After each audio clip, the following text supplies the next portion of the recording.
رڼا یعنی لایټ 1.28 سکنډ لي د ځمکې نه سپوږمۍ ته یا سپوږمۍ نه ځمکې ته. په دې دنیا کې ټولو نه تیزترین شی لایټ دی. 3 لاک کیلومتر پر سیکنډ ځي. کو تاسو وایې بولټ یعنی ګولۍ تیزه ځي نو تاسو بالکل غلط یې. ټولو نه تیزترین بولټ سویفټ 220 دی. راځئ کمپیریزن کوو د دې سویفټ لایټ سره چې څومره ټایم به ځمکې نه سپوږمۍ ته اخلي. نو د دنیا د تیزترین بولټ د ځمکې نه سپوږمۍ ته یا سپوږمۍ نه ځمکې ته 89 ګنټې به اخلي. مطلب 3 ورځې مکمل او 17 ګنټې د پاسه. د دې ویډیو مقصد دا دی لایټ 1.28 سکنډ لي د دې دونه تیز سپیډ باوجود دا چې کله د سپیس ته یا بره لاړ شي نو د ده سپیډ زیرو شي.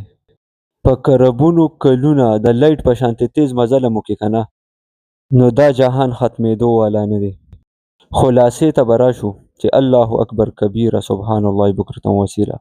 نور ته د ټولو نه نږدې ترین پلانټ مرکري ته کو ته په جس کې روان شي د خپلې ځمکې نه نو ستا به د یو اړخ نه 10 کاله لګي او بل اړخ نه به ستا 28 کاله لګي. د پلانټس دا مدار ګول نه دی. دا یو ځای کې زیاتیږي بل ځای کې کمیږي او ریل اوربټ صدارنګې دی. سپورټو کې مرګرو کو ستا سپیډ تیزترینې تماچې ګولې هم نشي مطلب 500 میټر پر سیکنډ او ته د ځمکې نه سپوږمۍ ته ځې ستا به 216 ګنټې لګي مطلب 9 ورځې او شپې.